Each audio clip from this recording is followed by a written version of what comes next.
Hello friends, నమస్తే అందరికీ. నేను మీ Ashwitha. Welcome to Ashwitha's recipes. ఈరోజు వీడియోలో హెల్తీ అయిన కమ్మకమ్మని పెసరపప్పు చారు లంచ్ డిన్నర్లోకి చాలా రుచిగా ఉండే కమ్మనైన పెసరపప్పు చారుని చూపించబోతున్నాను. అలాగే ఈ పెసరపప్పు చారుని చాలా సింపుల్ ప్రాసెస్లో చూపించాను. ఇలాగే చేస్తే మాత్రం ఎవరైనా ఇష్టపడి తినాల్సిందే. అలాగే మన ఛానల్లో బెస్ట్ సింపుల్గా రుచికరమైన చారు, పప్పు, రసం లాంటివి పోస్ట్ చేస్తాను. మీరు మన ఛానల్ని సబ్స్క్రైబ్ చేసుకొని వీడియోస్ని లైక్ చేసి మీ ఫ్రెండ్స్ అండ్ ఫ్యామిలీకి షేర్ చేయండి. అలాగే మీరు కూడా ఇదే ప్రాసెస్లో ట్రై చేసి మీకు ఎలా కుదిరిందో నాకు కామెంట్స్ ద్వారా తెలియచేయగలరు. ఆలస్యం చేయకుండా కమ్మనైన పప్పు చారు ఏ విధంగా తయారు చేయాలో స్టార్ట్ చేద్దాం. ముందుగా దీనికోసం నేను 1 కప్పు వరకు పెసరపప్పుని ముందుగానే బాగా కడిగి నానబెట్టేసుకున్నాను. హాఫ్ అన్ అవర్ ముందు. కుక్కర్లో అయితే ఏం అవసరం లేదు. దాంట్లో 1 రెమ్మ కరివేపాకు, కొంచెం పసుపు, హాఫ్ టేబుల్ స్పూన్ ఆయిల్ వేసుకొని ఉడకనివ్వాలి. నిమ్మకాయ సైజ్ అంతా చింతపండుని నానబెట్టేసుకోవాలి కడిగి.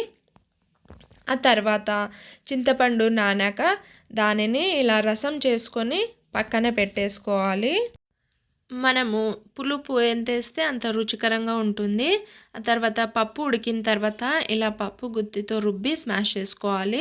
దాంట్లో 1 ఆనియన్, 1 టొమాటో, అదేవిధంగా ఇవి వేసుకున్న తర్వాత కొంచెం కారానికి తగ్గట్టుగా కారం పొడి లేదా మీరు పచ్చిమిర్చి కూడా వేసుకోవచ్చు ముందే. ఇలా ఒకసారి కలిపి మనము చింతపండు రసం యాడ్ చేసుకోవాలి. అలాగే దీన్ని ఒకసారి ఇలా కలిపి, అలాగే 1 రెమ్మ కరివేపాకు, కొంచెం టేస్ట్కి తగినంత సాల్ట్ వేసుకొని ఒక్కసారి ఉడికించుకోవాలి. వీటినన్నిటిని మనము ఉడికేటప్పుడు కాకుండా పప్పు ఉడికాక యాడ్ చేస్తే టేస్టీగా ఉంటుంది.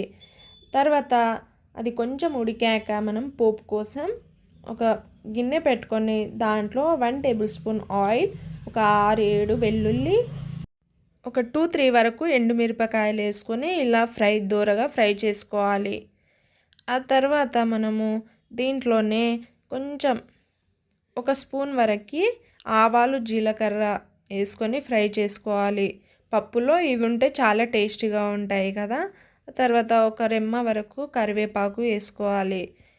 పోపు కూడా మనము చూసి వేసుకుంటే పప్పు రుచి కూడా కుదురుతుంది. ఆ తర్వాత మనము దీంట్లో కొంచెం పసుపు, కొంచెం చిటికేడంతా సాల్ట్ యాడ్ చేసుకోవాలి. మరింత రుచిగా ఉంటుంది పప్పు. ఇలా అవి కాస్త ఫ్రై అయ్యాక ఈ టైంలోనే మీరు ఇక్కడ కొంచెం ఇంగువ కూడా యాడ్ చేసుకోవచ్చు. నాకు నచ్చదు కాబట్టి నేను యాడ్ చేసుకోవట్లేదు. తర్వాత మనము ఉడికించి రెడీ చేసి పెట్టుకున్న పప్పుని యాడ్ చేసుకోవాలి. ఇలా పప్పుని ఇలా యాడ్ చేసుకొని దీనిని కూడా ఒక 3 to 5 మినిట్స్ వరకు ఉడికించి ఒక్కసారి ఇలా కలుపుకొని చివరిగా కొంచెం కొత్తిమీర యాడ్ చేసుకోవాలి. మీకు ఇంకా పప్పు ఇంకా పల్చగా కావాలనుకుంటే ఎక్కువ వాటర్ యాడ్ చేసుకోవచ్చు. ఈ విధంగా పప్పు అనేది మనకు పెసరపప్పు చారు అనేది రెడీ అయిపోయింది. మీరు కూడా ట్రై చేసి మీకు ఎలా కుదిరిందో కామెంట్స్ రాయడం మర్చిపోవద్దు. వీడియో నచ్చినట్లయితే లైక్ చేసి షేర్ చేయండి. Thank you for watching. మరిన్ని రెసిపీస్తో మళ్ళీ కలుద్దాం.